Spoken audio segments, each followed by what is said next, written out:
Okay, for our next drawing, we are going to make this depth gun here. This is the type of cannon that will be on a 1800s or 1700s ship, and we are going to make a small one of it. We can tell this is a fairly small gun. It's only 7 inches long, and so it's a model of it. It should still be a kind of fun little thing to make.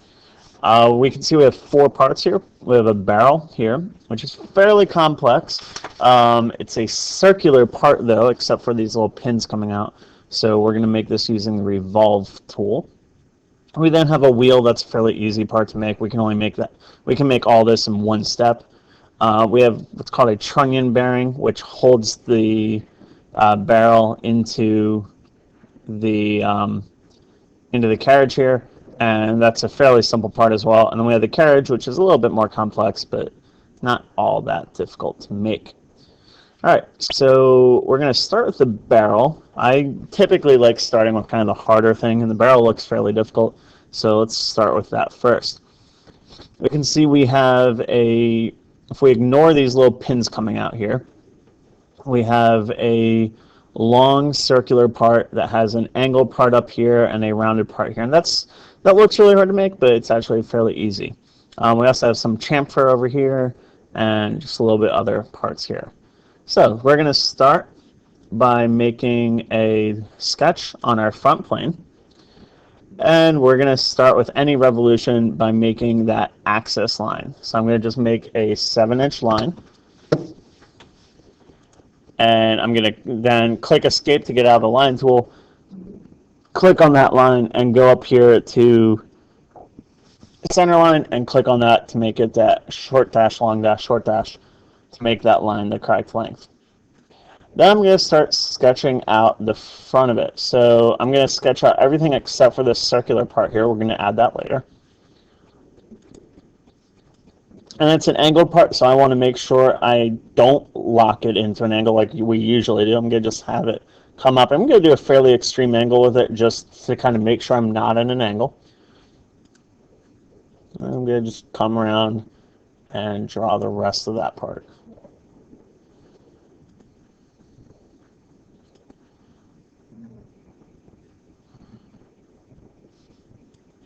Now for here where I have the chamfer, I'm going to pretend that's just a square. So I just drew 2 lines, and I'm going to make that chamfer later. And then for the circular part, I'm just going to add that again later. So I'm going to just make a line there. All right. So now we can start dimensioning this out. We can see my angle. My angle's length is from the end of it to the center of this circular pin coming out, and then from the circular pin to the other end of it. So I can write that as a formula here. So it would be my first number, which is 3 3/4, which is 3.75, plus 1 3/8, which is 1.375. And it will add that math together. Now you can see it popped this over. That's not supposed to be that way. I'm going to just drag it back and kind of realign things. Doesn't really matter if it's perfect yet. All right, let's add some more dimensions here.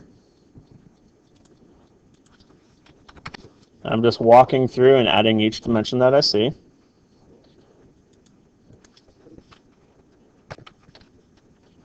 And for the 1/8 back here, I can just do 1 divided by 8. I don't actually need to convert that into decimal form. It'll do it for me. All right, so there's all my horizontal dimensions. So now I can add my my diameters. Now, if I want to do the diameter of this, I can't click on the angled line and click on here. Again, it'll want me to do an angle. I need to click on the end point of the line, come down to my center line, and put that in there. For a horizontal line, though, I can do the angle. It's just for a angled line, or sorry, I can do the diameter. Just for an angled line, I can't do that. I have to go to the end of it. And what's this diameter? Alright, so there's everything except for the circle, so let's go ahead and add that circle. We can see the circle is a sphere that the center of it is at the 7-inch mark away from the end. So I just go 7 over and that's where it starts. So I'm going to and it's 1/2 inch diameter. So I'm going to take a circle tool and just click on that endpoint and come over, and we can see if we go to that line we drew, that's exactly 0.5 inches. So I can just click there and be done with that. Now, I do need to trim this. I gotta get rid of that part. And if I go to the trim tool, it will delete the whole circle.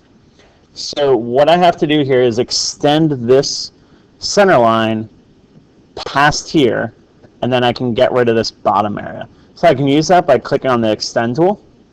And if I just hover over here, you can see that black line pops up. And that's saying extend past this dot to the next thing it sees, which is exactly what I want. Oh, it doesn't like that because there's a dimension involved. So I'm going to delete that dimension and then extend it. And then I can put that dimension back in. And now it should be 7.25 because I added the radius of that circle, which is exactly correct. And now I should be able to trim that line.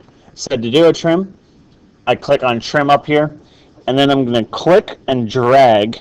While I'm dragging, we can see I drag a little line, and any line I come across, it'll just erase from me. Alright, and this is still green, so let's figure out why it's green. And it's green because this dot can go up or down, so I can have my circle like that, or like that. So I want to lock it horizontally between here and here. So I'm going to use a horizontal constraint to do that. Just clicking on those 2 points, and that'll lock it in there. And there's my cannon. I'm sorry, the barrel of the cannon. So that looks exactly correct. So let's just go to our 3D model tool and revolve that.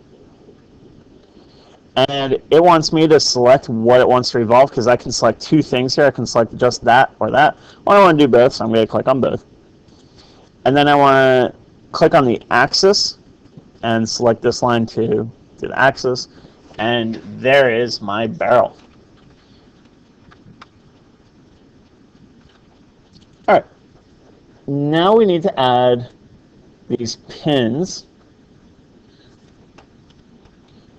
coming through it out both sides. And they're circular as well. You can see there's circles here and they come out certain depths.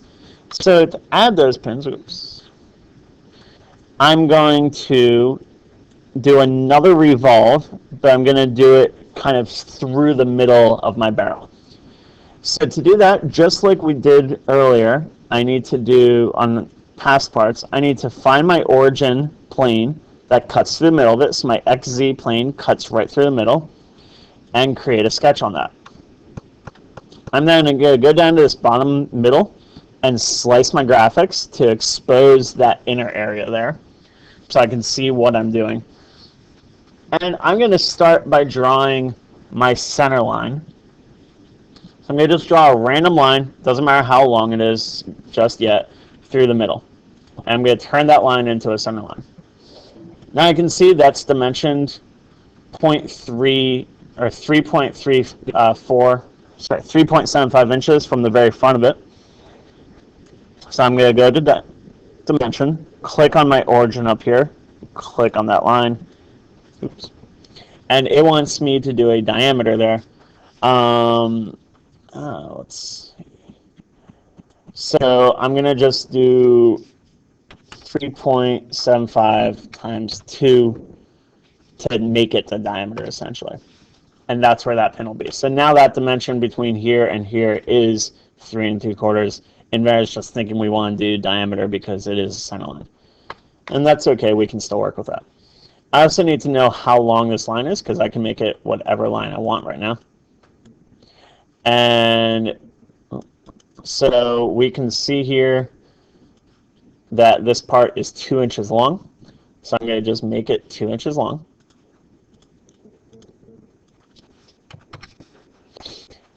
But the line now can move anywhere along here. So I can have it up there, and we need it centered along this center point. So I can do that again with a horizontal constraint. I can click on my origin, and then if I hover in the center area of this line, I'll get a little green dot that pops up. That's the center of that line. So I can just click on that, and that will now center it so it won't move at all. I can now draw the profile of it. So I have a little thing that comes up, over, and then back down. So let's draw that shape.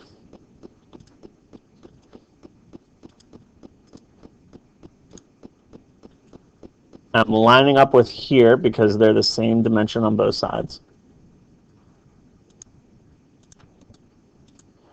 And that's the general shape of it. So we can start to now put in dimensions. We see that this is 3/8 on both sides. So let's dimension to 3/8.